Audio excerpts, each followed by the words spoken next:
Live via satellite, it's Rockline. The show where you interview the biggest stars in rock and roll. Rockline is brought to you by Bones on Fox. Hi, I'm Bob Coburn, and tonight, from Los Angeles, we welcome My Chemical Romance. To speak with Ray and Bob, My Chemical Romance, call the toll-free Rockline at 1-800-344-ROCK. That's 1-800-344-7625. One number toll-free from anywhere in the U.S. or Canada. And now, let's welcome our guests. My Chemical Romance may be the hottest band around right now. They're about to put the wraps on their U.S. tour, head for the U.K. and Europe, and tonight we're joined by Ray Toro. Good to have you here, man. Hey, how's it going? I'm doing really well. Bob Bryar, welcome to Rockline. Hi, thank you. Nice to have you guys with us this evening. Congratulations on an absolutely stellar album. I mean, truly a great album. One of the best things I've heard in several years, actually. Wow, that's amazing. Thank you. You guys just taped the Tonight Show, and for those listening on the Eastern Seaboard, Eastern and Central time zones, you'll actually be on TV while you're doing Rockline tonight. Yeah, so that'd be like kind of interesting. It's a double dosage. It's magic. How was the taping? How'd it go? It was incredible. They, I mean, it was such a great atmosphere, I think, to walk into. It was completely laid back. You know, a lot of the people at Leno, have been working there for a long time, and everybody's just really cool, and it was incredible. It was just a great experience. They're not shy wheeling the liquor cart around there either. Yeah. They really know exactly what they're doing, but they kind of take it and they make you feel really welcome. Yeah. And like you're, because I think they understand that we're nervous. Oh yeah, well, I was really nervous, so they made us feel like a lot more welcome and a lot more kind of. They did. They did a great job too. Like, just they designed the set for us, and they used some of the artwork from the record layout, and it just felt like walking into one of our own shows, which made it a lot more comfortable. Yeah, you got a comfort zone going there. Bob, what song did you do? We did Famous Last Words. Famous Last Words, which is the current single. Mm-hmm. Yeah. Now you're going to drop a new single before long, right? Yeah, I think in. I heard April 2nd. It's coming real close. I don't know if we make the final.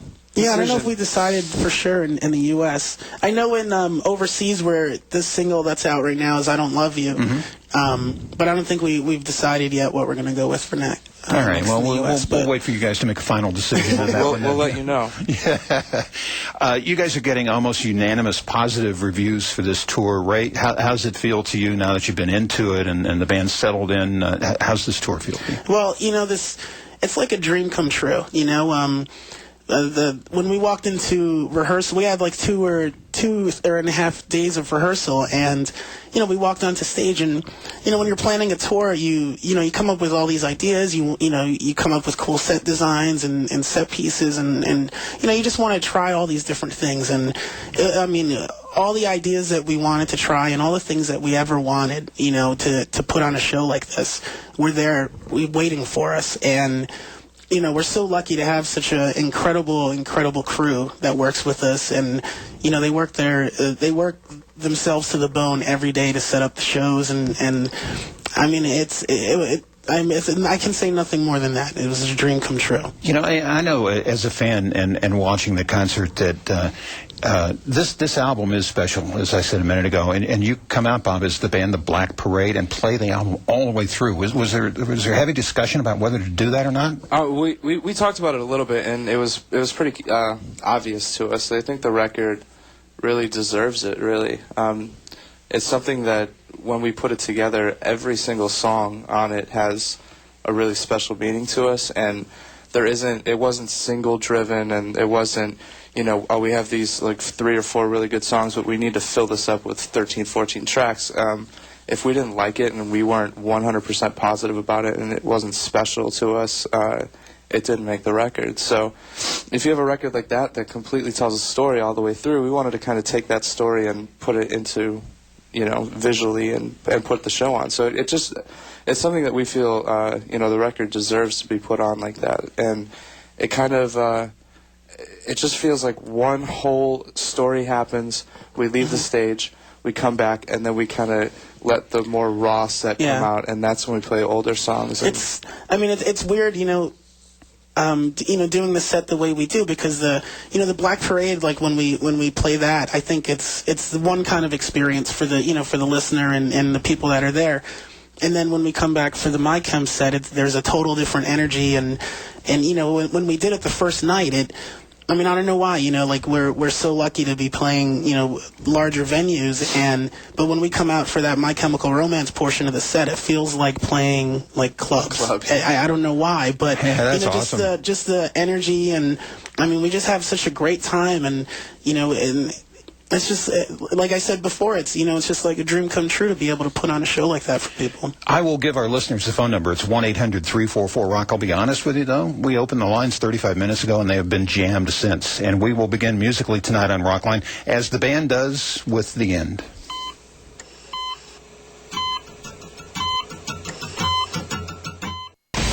You're listening to Rockline on 104.1 The Blaze. Chemical Romance, and we got your calls, too. And kicking us off tonight from Hurricane, Utah. Jennifer, you're on Rockline. Hi, hi guys. Hey, Jennifer. Hi. How's it going? Good, how are you? Good.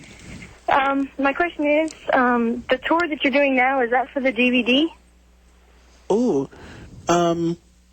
No. No, really simple. No, we put out a DVD, the Life on the Murder Scene DVD, and everything that we do now, we kind of have random days when we'll film stuff, or we'll, so maybe some of this tour will be on a DVD I hope someday. We have no concrete plans, but that's a good idea. Maybe no one thought of that. You know what? Maybe we have a DVD coming out now. For you, Jennifer. Thank you. Maybe they're filming and they just haven't told you. You never know. Life on the Murder Scene, 2 years ago? 2 DVDs and CD? Yeah. Was it 2 years? I think. Or maybe last year. Yeah, maybe like a year and a half. You know what? It's March 06th. March 06th will be a year ago. Yeah, there we go. Next caller is Nashville, Tennessee. This is Laura. You're on Rockline with My Chemical Romance with Ray and Bob. Hey. Hey, Laura. I had a question about the song Blood. Okay. I was just wondering if it was just supposed to be kind of a poke at Gerard's fear of needles and all the blood they take at doctors' offices and hospitals, or was there some deeper meaning to it? Well, I know he's I know he said that it has to do kind of with a little bit about the music business and kind of blood being a euphemism, I guess, for how much, this life can take out of you, and how certain people can want to, steal your soul, I guess, and how you have to fight that. I think that's what that song is about. And it was him at 4:00 a.m. Yeah. Really tired, and that's why it came out, so creative. Well, I know in show business terms, even if you give your all, people tend to want more. Yeah. And there's the phrase, give them blood, and just kind of parlayed that into give them blood, give them gallons, give them buckets of blood, Good way to end this album, by the way. Stick that in at the end there. Thanks for joining us, Laura. We'll move on to the Bay Area, to San Francisco proper, and speak with Perla. You're on Rockline. Hi. Hey, how's it going? Hi. And what was that? That was a nice little thing you got there. I have a question. Okay. What's one of your favorite songs you ever made? Wait, what was that? Come again? What's one of your favorite songs you ever made? Oh, what's one of our favorite songs? I don't know. It's weird. Favorite songs, I guess, come and go for us. Like, there was a time where Prison was one of our favorite songs that we recorded and also to play live. And I think right now for me, my favorite song is Famous Last Words. I think that song is very, very inspiring to me, and I also know that song came at kind of like a crossroads, I think, that the band hit while we were recording the record. And I don't know, that song is about living your life to the fullest, and never letting life get you down, and always fighting back. And it's just about that struggle to live. And I don't know, I think that's it's just an important message, and that song means a lot to me. Bob, do you have a favorite? Well, I think that right now for all of us is kind of a band favorite, especially to play live. And like Toro brought up Prison. There are certain songs that you see on the set list that you really get excited to play, and they always stick with you. Just as we write new songs, those are kind of fresh in our heads, and we're really excited to play those songs for people. So Famous is like a big band favorite, and Welcome to the Black Parade is a good one for me. Just musically, the song is an awesome song. It's really something that we're proud of, but that was also a personal song for us, just getting through the process of making that song. And there was a lot of work that went into that song, and to be able to play the finished product of that is something that, it kind of it gets me excited to play every night. In sequencing the album and choosing the running order, was Famous Last Words the obvious song to kind of wrap it up with? It was funny. Like we kind of went between that and the song "Sleep," and when we ended the record, when we listened to it front to back, and we ended the record with "Sleep," you left the record feeling a different way, And there's something, I think we decided that "Famous Last Words" was the best way to end the record. It's almost like you get that light at the end of the tunnel, and the sequence. We worked hard to get that sequence right. We really wanted to take the listener on a journey and kind of give them a taste of everything. And it's almost kind of like a roller coaster ride. But it was always important for us to leave the listener with like a sense of hope at the end. And Sleep just didn't do that. No, I know that I can. Nothing you can say can stop me going home. Festival coming up there, and we thank her for listening not only to the show but to Rock 101 down there as well. Log in at rocklineradio.com. You'll see who's coming up on the program next week. Papa Roach will join us, followed by Stone Sour, Chevelle, Hell Yeah, the new band with Vinnie Paul and some of the guys from Mudvayne, and Tom Morello is going to be here too with his new solo album. Time now for the Rockline Encore question from our pals in Seven Dust. Hey, you guys, and My Chemical Romance. This is LeJean from Seven Dust. Congratulations to all the success. You guys rock. What's up, man? This is John. Just want to say I'm a real big fan. What's up, guys? This is Sonny. Hey, y'all, this is Vanny. And I'm Morgan. And our question is, on the Black Parade, it sounds like it has a lot of the Queen influence in it, and we're big Queen fans, and we were just wondering if you guys were into that whole thing with Freddie Mercury and the boys. Absolutely. Queen, it's always been an influence on the band, but I think this is the first record where you can actually hear it. And, I'm a huge fan of Brian May, and especially his guitar work. I've always thought the way, he kind of approaches guitar is almost very, very much in like a symphonic way. And, the harmonizations that he does, and the stacking of guitar parts to kind of create this really, really wide sound, I've just always enjoyed. And, you can hear some of that on, Black Parade, in the solo there, and also the intro riff. And, it's a unit. Yeah, Queen is definitely a unanimous band that we all love. It goes further too. Like, just their attitude as a band, I think, is so grand. Like, it's such a big thing, and that spills over to us in a live setting too. And you met him. Yeah, too. we got to meet Brian. We got to meet Brian May, and that was amazing. I was so nervous. You had to get pushed by people. Because I'm super shy. It was really like in kind of the cafeteria in maybe like 5th grade, and like you your gotta friend, go talk to this like girl. Your friend wants to meet this girl, and you kind of push him over there, and that's what happened. But yeah, I was really definitely. He was great. I think too. Especially for us, that band wasn't afraid to be who they were, and I think that's the most important thing that we take from that band is they were dangerous because they just didn't give a damn about anybody, and they just recorded and the music that they wanted to record, image, like, they just didn't care. They just did what they wanted, and I think that's what always will stand the test of time about that band is that they weren't afraid. Freddie Mercury's heroes were Jimi Hendrix and Liza Minnelli, and I see Liza Minnelli with a credit on your album. Yeah. Yeah. Coinky days. Yeah, working overtime there. Transition.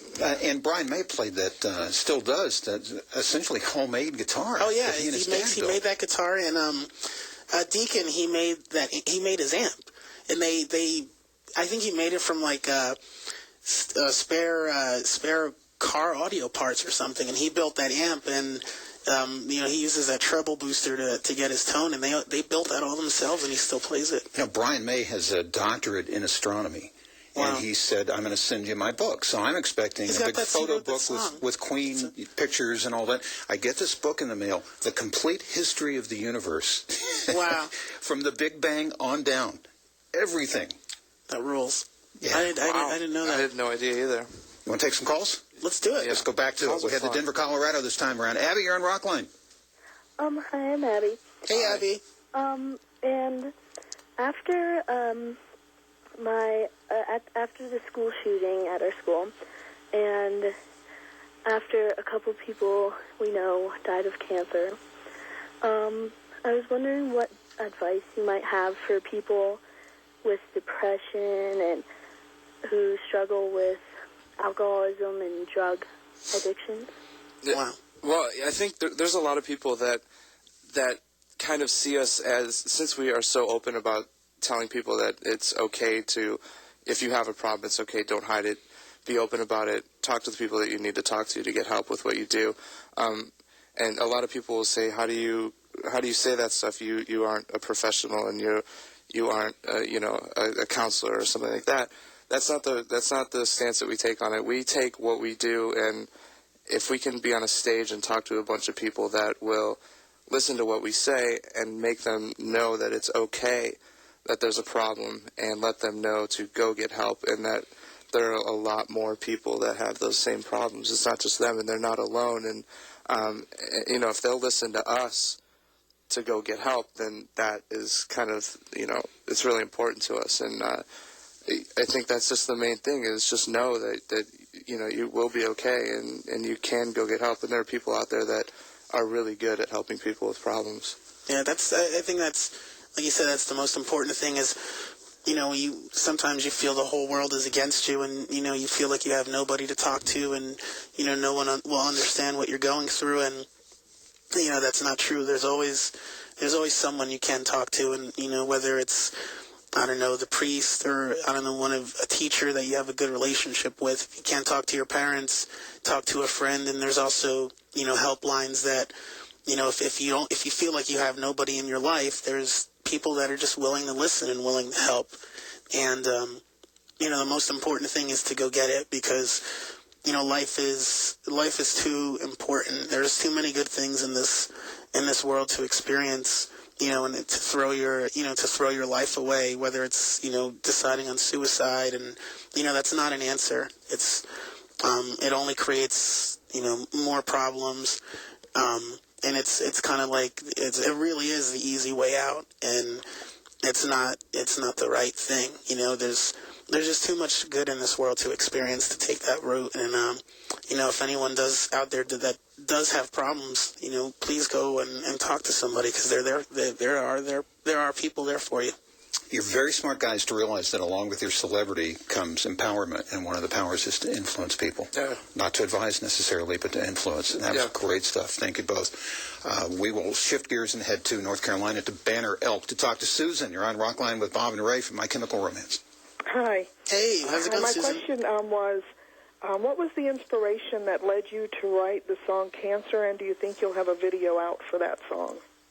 I know, excuse me, part of the inspiration, Gerard and Mikey, I believe they had an aunt, I think, who was suffering through cancer, and I think that was part of the inspiration.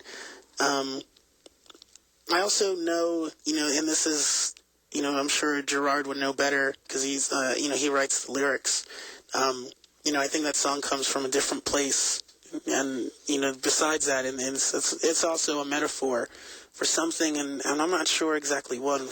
We were talking about this earlier. With a lot of songs, the song will come up from one place and kind of open up to a whole lot of new meanings, and that's definitely one of the songs. It's not specifically about cancer. Right.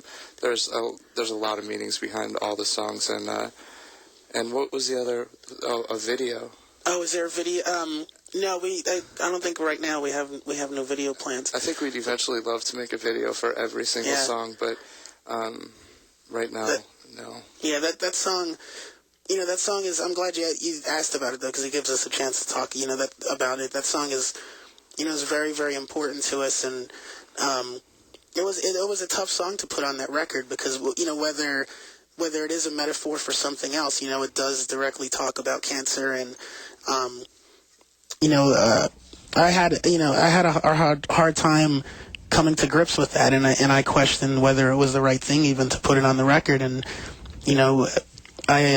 my girlfriend, her mother passed away from cancer, and I remember she heard the song and she just immediately started crying, and I asked her, is this too much? Is this over the line? And she was only crying because to her it felt like maybe something that someone who was dying of cancer might want to say, to someone, and never got that chance to say it. And she thought that it could, help people get through that. And so that's why that was one of the reasons why I was like, this is an important song. I think it helps people. Well, let's say things now before the chance goes away.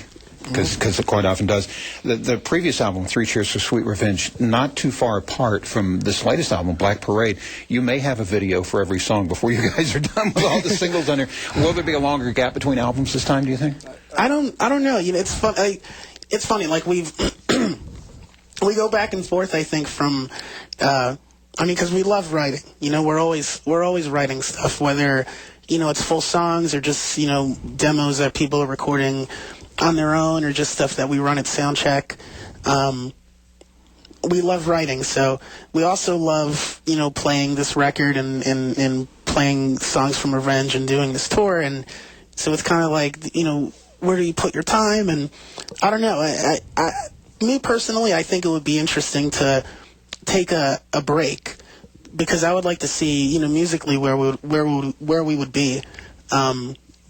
In, I don't know, like maybe a year or something. I think creatively, I think it might be nice to get away from things for a little bit and then come back. Yeah, just being on the road for so long, it's really draining physically and mentally, and you're just, we always talk, even if it's little breaks that we talk about taking, and I know what's going to happen. We're going to say we're going to take a break. Yeah, but it never happens. And then, a week into the break, it's be like, hey, Bob, fly to New Jersey. I want you to try this song out, and then we'll all meet up, and then we'll be like, why are we doing this here? All right, let's go get a studio in Jersey. That's what's going to happen. A couple of the songs were born from that. Disenchanted definitely being one of them, where we had a small break, and we were supposed to be rehearsing for a tour, and we hadn't seen each other in a couple of days. I'm not sure how long it was, and we were like, we just wanted to write together, and so we ended up writing a song. It's hard to get away from, because it's just so fun. That whole day, the room was booked for us to rehearse for, I think it was our first headlining tour ever, and it was booked just for that, and we ended up rehearsing for maybe 5 minutes, and then the rest of it was just writing and just kind of having fun. So you know what they say about touring: bring a strong man to his knees. Yep. Take another. We'll head to Pensacola, Florida, to talk to Trent. You're on Rockline. My question was that what would be the closest song to you from the Black Parade? Oh, the one that hits home the most for each of you. Yeah, that's a good question. I think I said it before. I always say it. For me, it's Famous Last Words. I just find that song very, very inspirational to me. Whenever I'm feeling down, I think it's a good song it just picks me up. It's the kind of song that I would like to start my morning listening to. And I think it's just a good song to kind of reaffirm yourself about life. So. What hits home with you about? Yeah, it's the same.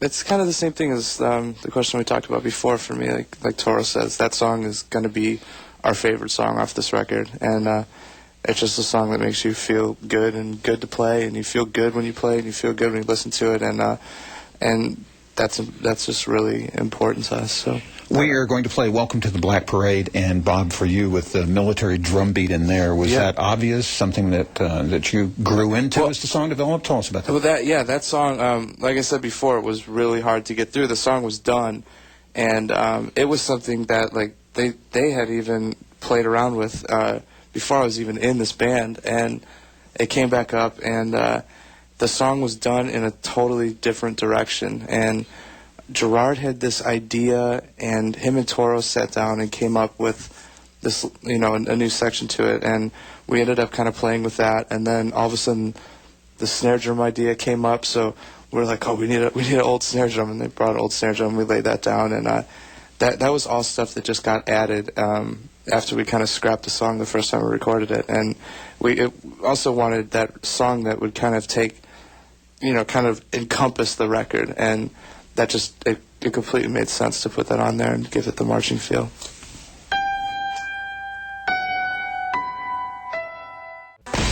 You're listening to Rockline on 104.1 The Blaze. with another guy named BC. BC. Yeah, we've learned that the two BCs are actually twins, or from another life. Yeah, or we something. lived like within stone's throw. It's kind of weird. In Chicago, we've lived blocks from each other. Yeah. You went to Downers Grove South. My wife went to Willowbrook. That's very crazy. But your C comes from your middle name. Yes. Yeah. And of course Ray's here too. Ray Toro. I'm here. So, yeah. I'm here. Ray Toro does not have a C in his middle name. I do not have a C. No. I don't even have a middle name. Ray Toro, you do not fit in here. You are not. You do not But belong. you're welcome anyway. We'll take a call from Hanford, California. Jessica, you're on Rockline. Hi. Hey, Jessica. I was wondering, where did you guys come up with the concept of the I Don't Love You Anymore video for the UK? Because I've seen it on the internet, and it's awesome. It's beautiful. Cool. Well, this video, we were lucky to work with Mark Webb again, and this one's kind of interesting. All the other videos that we worked on with him, the concept for the videos we kind of came up with together, and this one he did all on his own. This one's all from Mark's mind, and it was really cool. We have a great working relationship with him, and he sent us the treatment and sent us the idea, and we were just like, you know what, let's just go with it, because he's done so good for us in the past, and it was just exciting to work with him again. And when we got on the set, just some of the stuff that he had going on.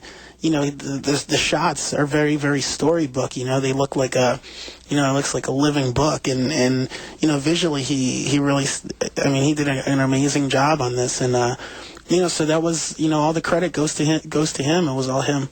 We will play the song I Don't Love You, and I want to remind our listeners on the East Coast and in the Central Time Zone that you should put on NBC, put it on mute, and you're going to be able to listen to Rockline and see the guys play live on the Tonight Show in a couple of seconds here. Right now, I Don't Love You, My Chemical Romance on Rockline.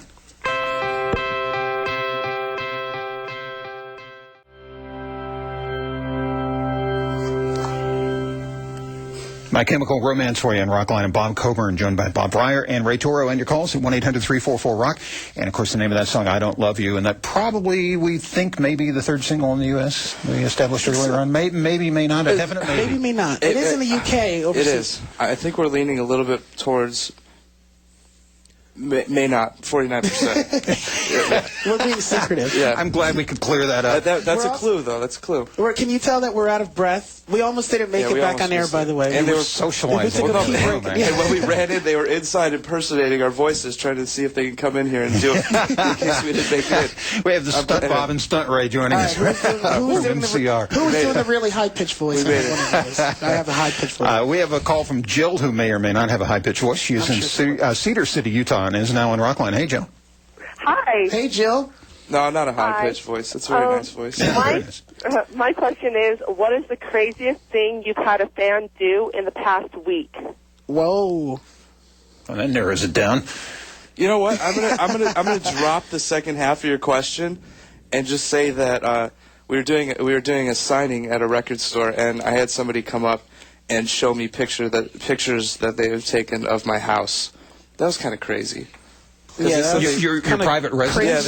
Yeah, they found my house. That's creepy. And they were like looking at me like I was like, oh my god, that's awesome, and I was like, oh, yeah, okay, yeah, it's like that pretend. Yeah, that's cool. I was like, okay. Anyway, what's yours, Toro? Craziest thing. Oh man. It's hard. These questions are so hard. Yeah, these are the hardest questions for us. Like, what's the craziest tour story, or what's the craziest? There's a lot of crazy things that happen. Most, least, people that have extremes or something. I think of. We all talk about it, so I'm trying to think of one for you. Anything in the last week? That was the qualifier for Jill's question, I think. Oh, but we got these. See, it's not even that crazy. It's actually really cool. We got. You know what? We're gonna modify your question. We're gonna modify. All right. One of the cooler things that we had. This one girl, she drew pictures of each of us as superheroes. Did you see that? Yeah, that was actually really cool. Awesome. Yeah. That's cool. It's not crazy, but it's not cool, and that happened this week. I don't think anything really crazy has happened this week. That's probably a good thing. You know what? Like, even all elements of this band, when you dig down deep into it, when we're not on that stage, it's pretty boring. So, like, for real, it's pretty boring. Yeah. We'll move on. Boy, a lot of people trying to get to talk to you tonight. Melissa's in crazy superhero pictures. Melissa's in Sylvania, Ohio. Welcome to Rockline, Melissa. Hi, guys. Hey, Melissa. Listen, I'm calling to find out whether you might consider releasing Teenagers as a single, or if you feel maybe because of the reference to some gun violence, it may never be released. Oh, man. All right, there's not one song, on this record that we wouldn't want to release as a single. And, that has definitely been talked about and discussed about, violence in schools and it's kind of like a wave that's, it feels again, kind of sweeping the country again. And, but I think the song has something to say about it. And, we would never be afraid because we know that the song comes from a good place with the song.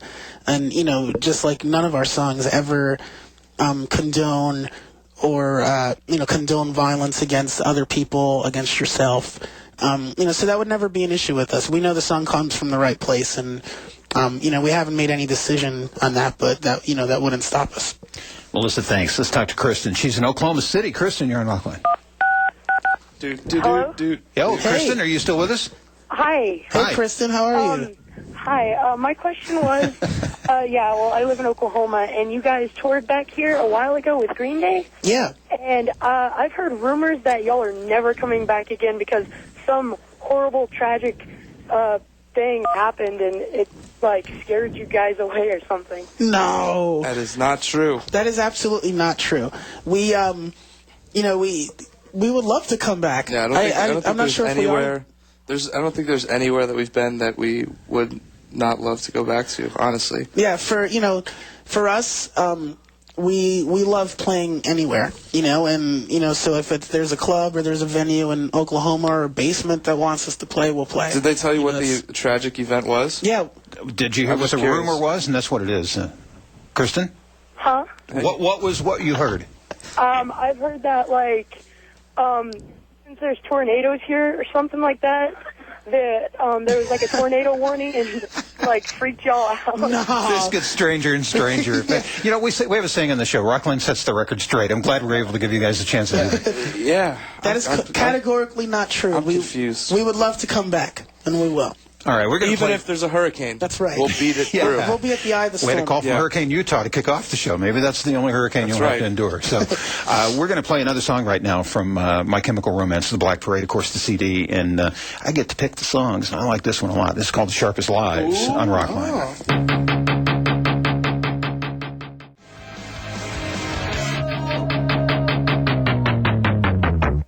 The Sharpest Lives. Nice high five there from you guys. That was great.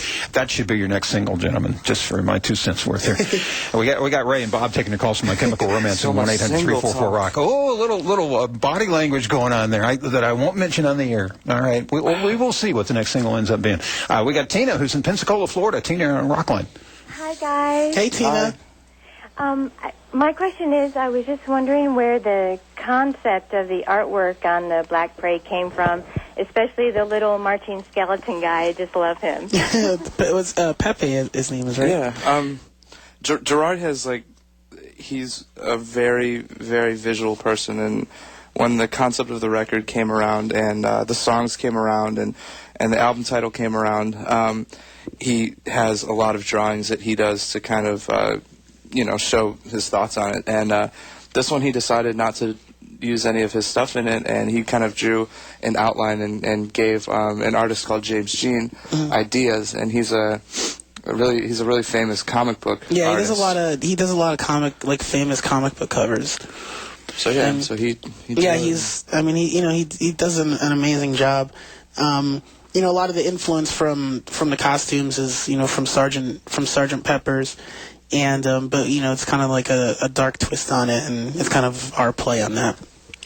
I know that the story is very common knowledge that Gerard was inspired by the tragic events of 9/11 and wanted to do something after that. What job was he working at? Was it at an ad agency? What was he doing? He was actually working on getting a show on Cartoon Network at the time. He went to school for comic book art, and he him and some of his buddies, they had a whole cartoon that they were ready to pitch, and it was gonna get picked up, I believe, by Cartoon Network, and then that happened, and a lot of production works kind of ceased in New York, and lots of rebuilding happened, and that kind of fell through. So obviously the graphic arts are, very important to him. Yeah. He's. I mean, what's cool about the special edition that we have out, it has a lot of. A lot of his, original drawings and sketches for some of the costume designs and stuff. And we have to take a time out. We're coming back with more of your calls. We have another song to play. It's Rockline. Log on at rocklineradio.com. You'll see who's coming up on the show next week. Papa Roach is going to join us. Stone Sour the week after that. And we've got Chevelle coming on. Hell yeah. Tom Morello. Great shows for you, as always, on Rockline. And congratulations to Jenny Wasco, who listens to Rock 101 WROQ. She lives in New York, South Carolina. She won our trip to New York for the comedy festival that's coming up there in early autumn. Rockline is brought to you by Fox. Fox Wednesday, Bones is back with an all-new episode when a series of bizarre murders mirror the killings in Bones' latest mystery novel. She thinks they might be related to her. Bones, Wednesday. That's 8, 7 Central on Fox. It'd be cool if we got somebody that saw you guys play on The Tonight Show call in, but man, the lines have been jammed all night long. We'll see if that happens or not. We're back with more My Chemical Romance in just a moment on Rockline. Mama, we're all full of lies. You're listening to Rockline on 104.1 The Blaze.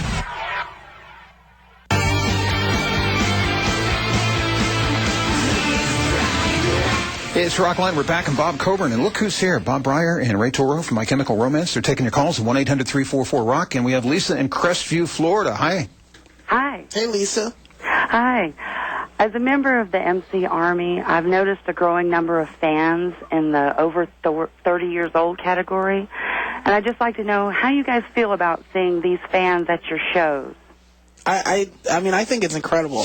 One of the kind of tenets, I guess, the band has always had, it's, we feel that, our band and our shows it's a place for people to go who maybe don't feel like they fit in, and it's always been about, like, having open arms. And, it started out with, a lot of younger kids, when we first started playing, and it kind of grew and grew. And, to us, I love it. I love seeing 30, 40, 50, whatever year-old people, along with, kids who are, 30 years, 40 years younger, doing the same thing, having a great time at the show, just enjoying life, enjoying the music. And I mean, that's what it's all about for us. It's just come one, come all. We love it. We love to see all those faces. There's no judgment at our shows ever. And every once in a while there is, and it's really shocking to us, and they immediately leave because they get pointed out, and that's the end of it. But you go to a lot of shows, and there'll be groups here, and there'll be fights here, and at our shows, like you said, there's like 30-year-olds, there's really young people, there's really old people, and everybody's there and all enjoying themselves, and everybody gets along. It's kind of, and we kind of feel like it's us. It sounds kind of like obvious to say, but it's like us and them, and we kind of feel like it's one just huge show with a whole bunch of people that are all kind of on the same page, and it's just well, you're definitely multi-generational, and I think also the downtrodden, the disparaged, and the disengaged are well represented with the song, The Black Parade, and the album itself. It's really what the whole thing's about, don't you think? Yeah, I mean, like we said, when we first started playing shows, we noticed, the kids that came to our shows were, probably the kids that got picked on in high school, and people like us, and, and that's just grown, and, I don't know, it's just great to see. So, Lisa, you got the answer to your question. Did you by any chance see the guys on TV? Yes, I certainly did, and it was excellent. Oh, awesome performance, guys. I was nervous. Woo! That was the first positive feedback we got. All right, I'm relaxed now. You got to love the immediacy of radio, too. Right. That's just cool. And you guys got to set off pyro on The Tonight Show. Yes. It was something like we have. It was a discussion that we had about pyro in our live show, and we were, we all really wanted it really bad, but as you add stuff gets really expensive.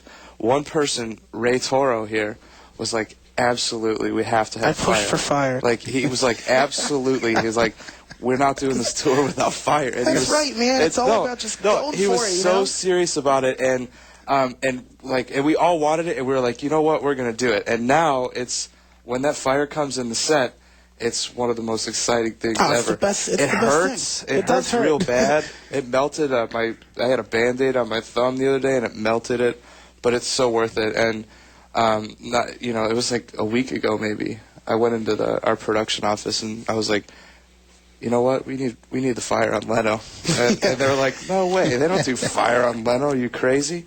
I was like, we got to figure out somehow. And the people that are work with us are just, I don't know how they do it, but they made it happen somehow. And the people at Leno were just really nice, and they made it happen. So we were excited.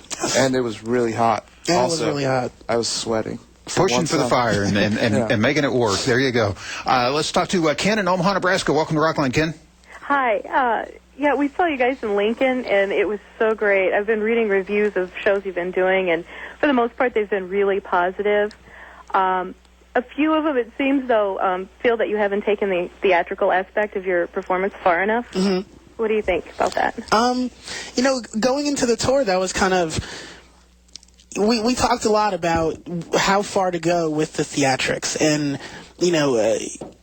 I think, I guess people maybe wanted to see actors or dancers or, I don't know, tigers and lions and cages and... We have tigers and lions for our next tour. At that point... They're being trained right now. At that point, to me, it becomes almost like a circus. And then at that point, is it really about the music, or is it about, seeing people do jump backflips? And I think we decided, this is a rock band, and we're very, very proud of this record. And we tried to make the best marriage that we could between having visual elements that are connected to the record, and also connect to the music. We're not. You're not going to see a Broadway show. You're just going to see a rock concert, and that's what we wanted to bring. There you go. So I think that explains in the best. Don't go too far with it. Don't go too far. We're not wrapping the show without playing this song tonight. I guarantee you that. From the Black Parade, My Chemical Romance with Disenchanted. You're